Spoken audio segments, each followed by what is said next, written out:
प्यारे देशवासियों, नमस्कार। आज पूरा देश आतंकवाद के खिलाफ एकजुट है, आक्रोश से भरा हुआ है, संकल्पबद्ध है। आज हर भारतीय का यही संकल्प है, हमें आतंकवाद को खत्म करना ही है। साथियों, ऑपरेशन सिंदूर के दौरान हमारी सेनाओं ने जो पराक्रम दिखाया है, उसने हर हिंदुस्तानी का सिर ऊंचा कर दिया है। जिस प्रिसीजन के साथ, जिस सटीकता के साथ हमारी सेनाओं ने सीमा पार के आतंकवादी ठिकानों को ध्वस्त किया, वो अद्भुत है। ऑपरेशन सिंदूर ने दुनिया भर में आतंक के खिलाफ लड़ाई को नया विश्वास और उत्साह दिया है। साथियों, ऑपरेशन सिंदूर सिर्फ एक सैन्य मिशन नहीं है, ये हमारे संकल्प, साहस और बदलते भारत की तस्वीर है। और इस तस्वीर ने पूरे देश को देशभक्ति के भावों से भर दिया है, तिरंगे में रंग दिया है। आपने देखा होगा, देश के कई शहरों में, गांवों में, छोटे छोटे कस्बों में तिरंगा यात्राएं निकाली गई।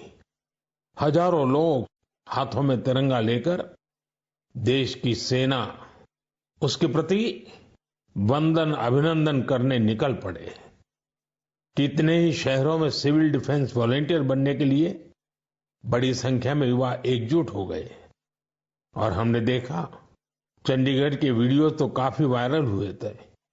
सोशल मीडिया पर कविताएं लिखी जा रही थी, संकल्प गीत गाए जा रहे थे, छोटे छोटे बच्चे पेंटिंग्स बना रहे थे जिनमें बड़े संदेश छुपे थे।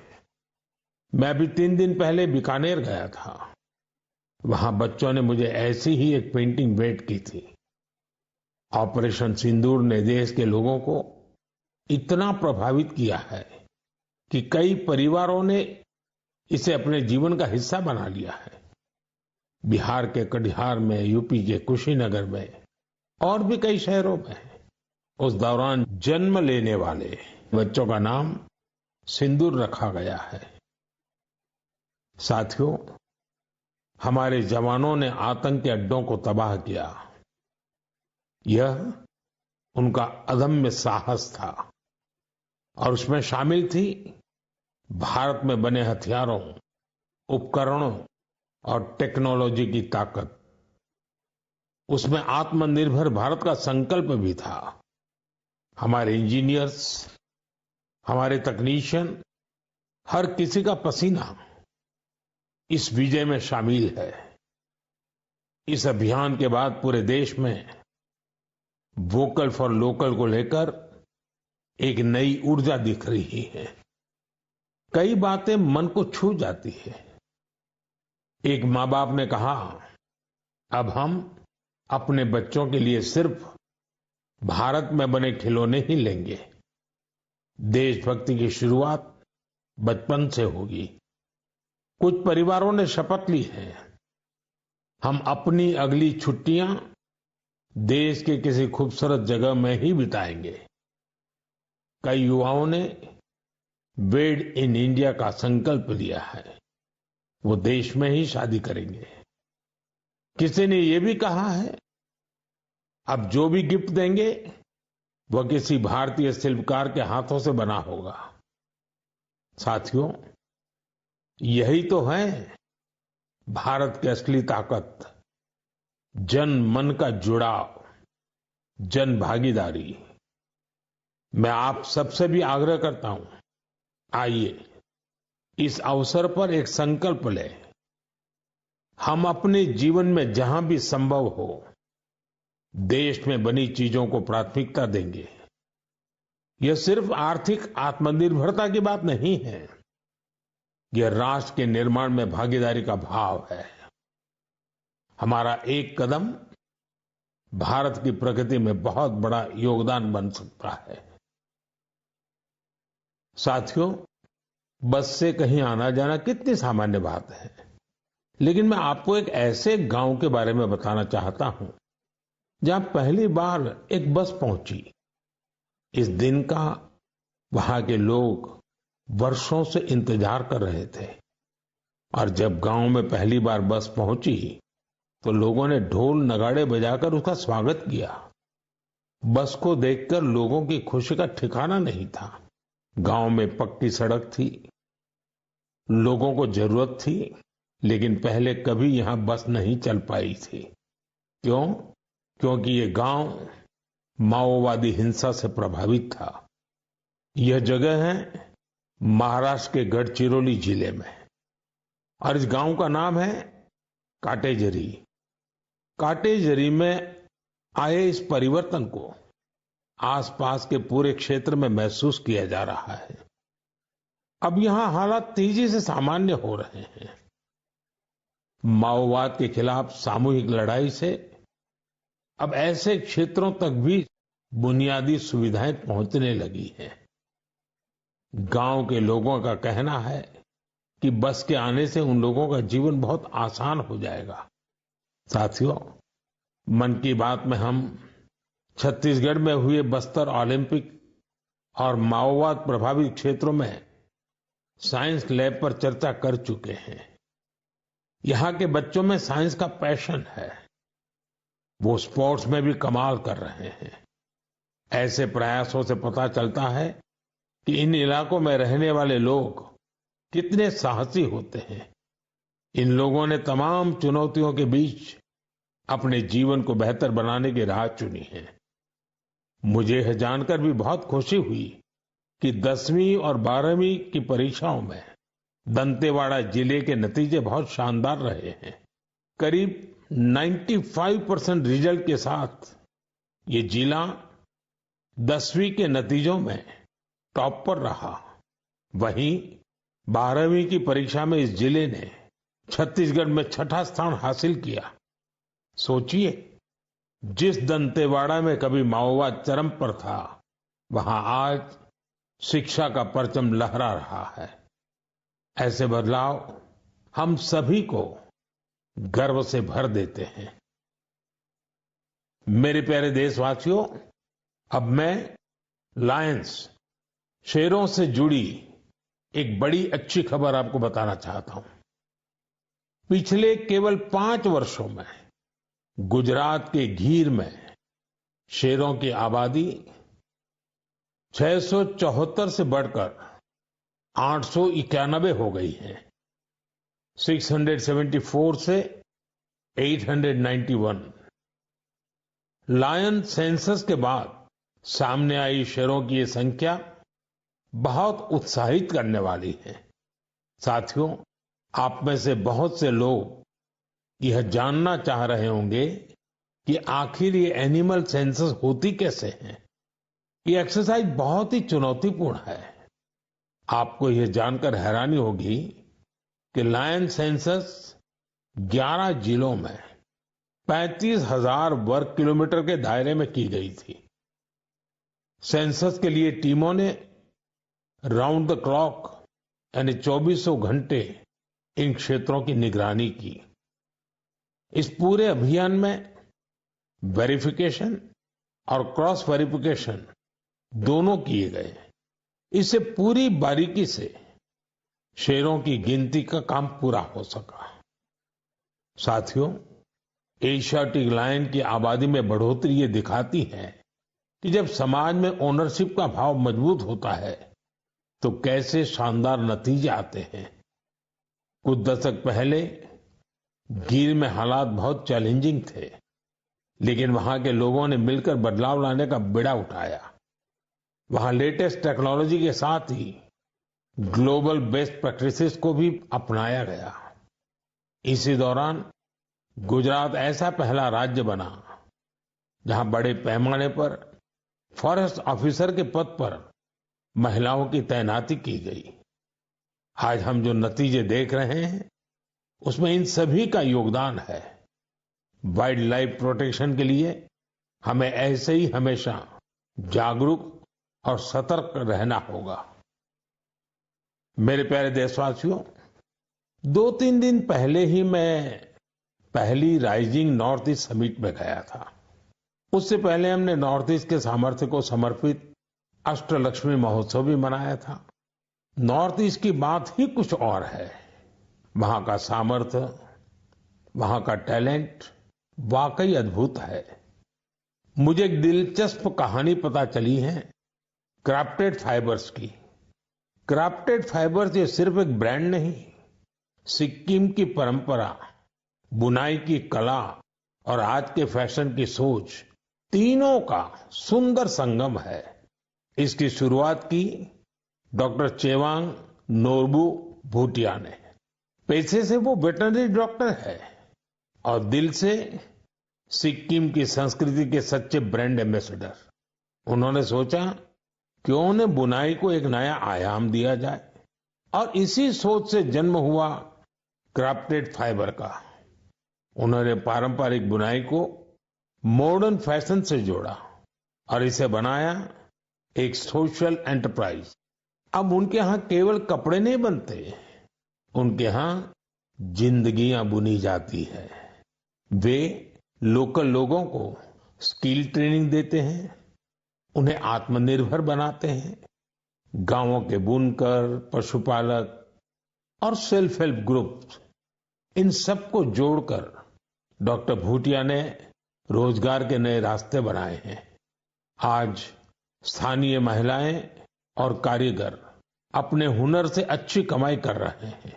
क्राफ्टेड फाइबर्स के शॉल, स्टॉल, दस्ताने, मोजे सब लोकल हैंडलूम से बने होते हैं। इसमें जो ऊन का इस्तेमाल होता है वो सिक्किम के खरगोशों और भेड़ों से आता है। रंग भी पूरी तरह प्राकृतिक होते हैं, कोई केमिकल नहीं, सिर्फ प्रकृति की रंगत। डॉक्टर भूटिया ने सिक्किम की पारंपरिक बुनाई और संस्कृति को एक नई पहचान दी है। डॉक्टर भूटिया का काम हमें सिखाता है कि जब परंपरा को पैशन से जोड़ा जाए तो वो दुनिया को कितना लुभा सकती है। मेरे प्यारे देशवासियों, आज मैं आपको एक ऐसे शानदार व्यक्ति के बारे में बताना चाहता हूं जो एक कलाकार भी हैं और जीती जागती प्रेरणा भी है।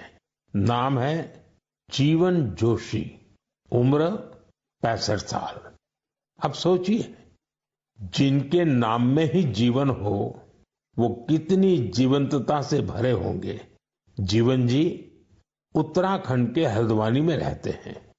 बचपन में पोलियो ने उनके पैरों की ताकत छीन ली थी, लेकिन पोलियो उनके हौसलों को नहीं छीन पाया।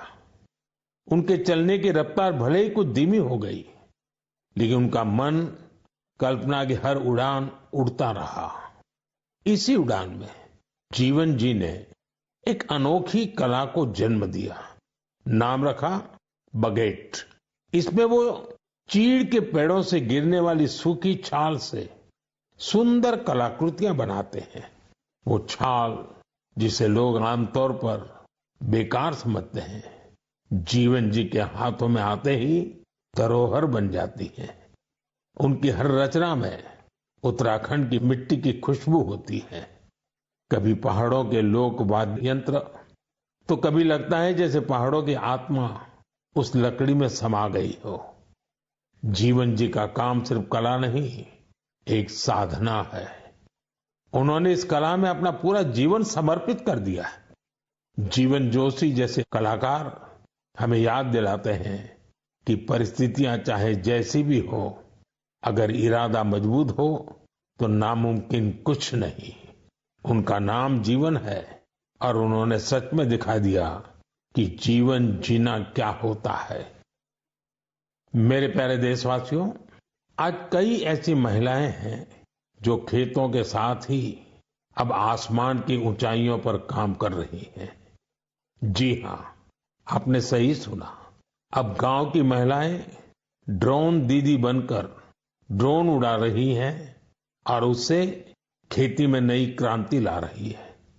साथियों, तेलंगाना के संगारेड्डी जिले में कुछ समय पहले तक जिन महिलाओं को दूसरों पर निर्भर रहना पड़ता था, आज वही महिलाएं ड्रोन से 50 एकड़ जमीन पर दवा के छिड़काव का काम पूरा कर रही है। सुबह 3 घंटे, शाम 2 घंटे और काम निपट गया। धूप की तपन नहीं, जहर जैसे केमिकल्स का खतरा नहीं। साथियों, गांव वालों ने भी इस परिवर्तन को दिल से स्वीकार किया है। अब ये महिलाएं ड्रोन ऑपरेटर नहीं, स्काई वॉरियर्स के नाम से जानी जाती है। ये महिलाएं हमें बता रही हैं, बदलाव तब आता है जब तकनीक और संकल्प एक साथ चलते हैं। मेरे प्यारे देशवासियों, अंतर्राष्ट्रीय योग दिवस में अब 1 महीने से भी कम समय बचा है।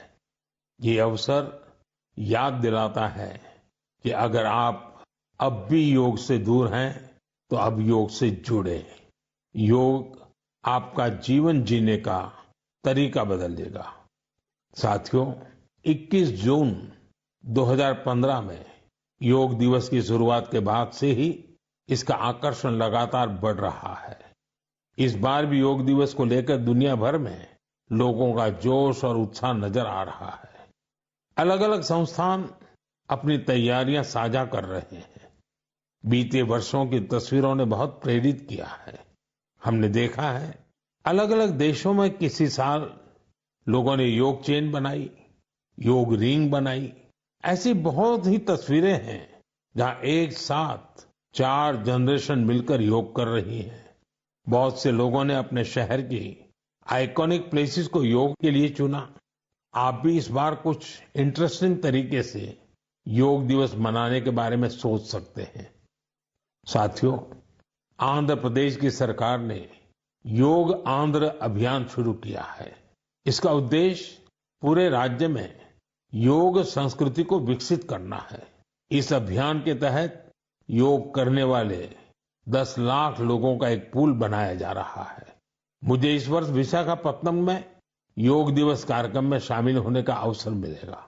मुझे जानकर अच्छा लगा कि इस बार भी हमारे युवा साथी देश की विरासत से जुड़ी आइकॉनिक प्लेसेस पर योग करने वाले हैं। कई युवाओं ने नए रिकॉर्ड बनाने और योग चेन का हिस्सा बनने का संकल्प लिया है। हमारे कॉरपोरेट भी इसमें पीछे नहीं है। कुछ संस्थानों ने ऑफिस में ही योग अभ्यास के लिए अलग स्थान तय कर दिया है। कुछ स्टार्टअप्स ने अपने ऑफिस योग अवर्स तय कर दिए हैं। ऐसे भी लोग हैं जो गांवों में जाकर योग सिखाने की तैयारी कर रहे हैं। हेल्थ और फिटनेस को लेकर लोगों की ये जागरूकता मुझे बहुत आनंद देती है। साथियों, योग दिवस के साथ साथ आयुर्वेद के क्षेत्र में भी कुछ ऐसा हुआ है जिसके बारे में जानकर आपको बहुत खुशी होगी। कल ही यानी 24 मई को WHO के डायरेक्टर जनरल और मेरे मित्र तुलसी भाई की मौजूदगी में एक MOU साइन किया गया है। इस एग्रीमेंट के साथ ही international classification of health interventions के तहत एक डेडिकेटेड ट्रेडिशनल मेडिसिन मॉड्यूल पर काम शुरू हो गया है। इस पहल से आयुष को पूरी दुनिया में वैज्ञानिक तरीके से अधिक लोगों तक पहुंचाने में मदद मिलेगी। साथियों, आपने स्कूलों में ब्लैक बोर्ड तो देखा होगा, लेकिन अब कुछ स्कूलों में शुगर बोर्ड भी लगाया जा रहा है। ब्लैक बोर्ड नहीं, शुगर बोर्ड। CBSE की इस अनोखी पहल का उद्देश्य है बच्चों को उनके शुगर इंटेक के प्रति जागरूक करना। कितनी चीनी लेनी चाहिए और कितनी चीनी खाई जा रही है, ये जानकर बच्चे खुद से ही हेल्दी विकल्प चुनने लगे हैं। ये एक अनोखा प्रयास है और इसका असर भी बड़ा पॉजिटिव होगा। बचपन से ही स्वस्थ जीवन शैली की आदतें डालने में ये काफी मददगार साबित हो सकता है। कई अभिभावकों ने इसे सराहा है और मेरा मानना है ऐसी पहल दफ्तरों, कैंटीनों और संस्थानों में भी होनी चाहिए। आखिरकार सेहत है तो सब कुछ है। फिट इंडिया ही स्ट्रांग इंडिया की नींव है। मेरे प्यारे देशवासियों, स्वच्छ भारत की बात हो और मन की बात के श्रोता पीछे रहे, ऐसा कैसे हो सकता है भला? मुझे पूरा विश्वास है कि आप सब अपने अपने स्तर पर इस अभियान को मजबूती दे रहे हैं। लेकिन आज मैं आपको एक ऐसी मिसाल के बारे में बताना चाहता हूं जहां स्वच्छता के संकल्प ने पहाड़ जैसी चुनौतियों की भी मात दे दी। आप सोचिए, कोई व्यक्ति बर्फीली पहाड़ियों पर चढ़ाई कर रहा हो, जहां सांस लेना मुश्किल हो, कदम कदम पर जान को खतरा हो, और फिर भी वो व्यक्ति वहां सफाई में जुटा हो। ऐसा ही कुछ किया है हमारी आईटीबीपी की टीमों के सदस्यों ने। ये टीम माउंट मकालू जैसे विश्व की सबसे कठिन चोटी पर चढ़ाई के लिए गई थी। पर साथियों, उन्होंने सिर्फ पर्वतारोहण नहीं किया, उन्होंने अपने लक्ष्य में एक मिशन और जोड़ा, स्वच्छता का। चोटी के पास जो कचरा पड़ा था, उन्होंने उसे हटाने का बीड़ा उठाया। आप कल्पना कीजिए, 150 किलो से ज्यादा नॉन बायोडिग्रेडेबल वेस्ट इस टीम के सदस्य अपने साथ नीचे लाए। इतनी ऊंचाई पर सफाई करना कोई आसान काम नहीं है, लेकिन यह दिखाता है कि जहां संकल्प होता है, वहां रास्ते अपने आप बन जाते हैं। साथियों, इसी से जुड़ा एक और जरूरी विषय है पेपर वेस्ट और रिसाइकलिंग। हमारे घरों और दफ्तरों में हर दिन बहुत सारा पेपर वेस्ट निकलता है। शायद हम इसे सामान्य मानते हैं, लेकिन आपको जानकर हैरानी होगी, देश के लैंडफिल वेस्ट का लगभग 1/4 हिस्सा कागज से जुड़ा होता है। आज जरूरत है हर व्यक्ति इस दिशा में जरूर सोचे। मुझे जानकर अच्छा लगा कि भारत के कई स्टार्टअप्स इस सेक्टर में शानदार काम कर रहे हैं। विशाखापत्तनम, गुरुग्राम ऐसे कई शहरों में कई स्टार्टअप पेपर रिसाइकलिंग के इनोवेटिव तरीके अपना रहे हैं। कोई रिसाइकल पेपर से पैकेजिंग बोर्ड बना रहा है, कोई डिजिटल तरीकों से न्यूज़पेपर रिसाइकलिंग को आसान बना रहा है। जालना जैसे शहरों में कुछ स्टार्टअप 100% रिसाइकल्ड मटेरियल से पैकेजिंग रोल और पेपर कोर बना रहे हैं। आप ये भी जानकर प्रेरित होंगे, 1 टन कागज की रिसाइकलिंग से 17 पेड़ कटने से बचते हैं और हजारों लीटर पानी की बचत होती है। अब सोचिए, जब पर्वतारोही इतने कठिन हालत में कचरा वापस ला सकते हैं, तो हमें भी अपने घर या दफ्तर में पेपर को अलग करके रिसाइकलिंग में अपना योगदान जरूर देना चाहिए। जब देश का हर नागरिक ये सोचेगा कि देश के लिए मैं क्या बेहतर कर सकता हूं, तभी मिलकर हम बड़ा परिवर्तन ला सकते हैं। साथियों, बीते दिनों खेलो इंडिया गेम्स की बड़ी धूम रही। खेलो इंडिया के दौरान बिहार के 5 शहरों ने मेजबानी की थी। वहां अलग अलग कैटेगरी के मैच हुए थे। पूरे भारत से वहां पहुंचे एथलीट्स की संख्या 5,000 से भी ज्यादा थी। इन एथलीट्स ने बिहार की स्पोर्टिंग स्पिरिट की, बिहार के लोगों से मिली आत्मीयता की बड़ी तारीफ की है। साथियों, बिहार की धरती बहुत खास है। इस आयोजन में यहां कई यूनिक चीजें हुई हैं। खेलो इंडिया यूथ गेम्स का ये पहला आयोजन था जो ओलंपिक चैनल के जरिए दुनिया भर में पहुंचा। पूरे विश्व के लोगों ने हमारे युवा खिलाड़ियों की प्रतिभा को देखा और सराहा। मैं सभी पदक विजेताओं, विशेषकर टॉप के 3 विनर्स महाराष्ट्र, हरियाणा और राजस्थान को बधाई देता हूं। साथियों, इस बार खेलो इंडिया में कुल 26 रिकॉर्ड बने।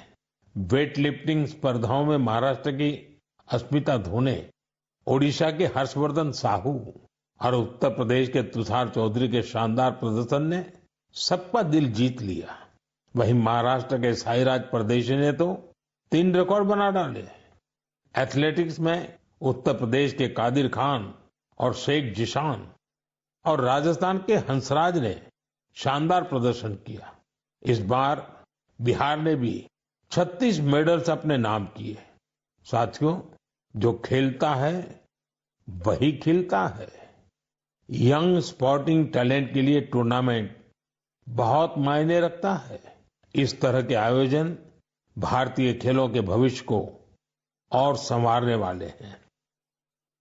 मेरे प्यारे देशवासियों, 20 मई को वर्ल्ड बी डे मनाया गया, यानी एक ऐसा दिन जो हमें याद दिलाता है कि शहद सिर्फ मिठास नहीं, बल्कि सेहत, स्वरोजगार और आत्मनिर्भरता की मिसाल भी है। पिछले 11 वर्षों में मधुमक्खी पालन में भारत में एक स्वीट रिवॉल्यूशन हुआ है। आज से 10-11 साल पहले भारत में शहद उत्पादन एक साल में करीब 70-75 हजार मैट्रिक टन होता था। आज ये बढ़कर करीब 1.25 लाख मैट्रिक टन के आसपास हो गया है, यानी शहद उत्पादन में करीब 60% की बढ़ोतरी हुई है। हम हनी प्रोडक्शन और एक्सपोर्ट में दुनिया के अग्रणी देशों में आ चुके हैं। साथियों, इस पॉजिटिव इम्पैक्ट में राष्ट्रीय मधुमक्खी पालन और शहद मिशन की बड़ी भूमिका है। इसके तहत मधुमक्खी पालन से जुड़े हजारों किसानों को ट्रेनिंग दी गई, उपकरण दिए गए और बाजार तक उनकी सीधी पहुंच बनाई गई। साथियों, ये बदलाव सिर्फ आंकड़ों में नहीं दिखता, ये गांव की जमीन पर भी साफ नजर आता है। छत्तीसगढ़ के कोरिया जिले का एक उदाहरण है। यहां आदिवासी किसानों ने सोन हनी नाम से एक शुद्ध जैविक शहद ब्रांड बनाया है। आज वह शहद जैम समेत अनेक ऑनलाइन पोर्टल पर बिक रहा है, यानी गांव की मेहनत अब ग्लोबल हो रही है। इसी तरह उत्तर प्रदेश, गुजरात, जम्मू कश्मीर, पश्चिम बंगाल और अरुणाचल प्रदेश में हजारों महिलाएं और युवा अब हनी उद्यमी बन चुके हैं। साथियों, और अब शहद की केवल मात्रा नहीं, उसकी शुद्धता पर भी काम हो रहा है। कुछ स्टार्टअप अब एआई और डिजिटल टेक्नोलॉजी से शहद की गुणवत्ता को प्रमाणित कर रहे हैं। आप अगली बार जब भी शहद खरीदें तो इन हनी उद्यमियों द्वारा बनाए गए शहद को जरूर आजमाएं।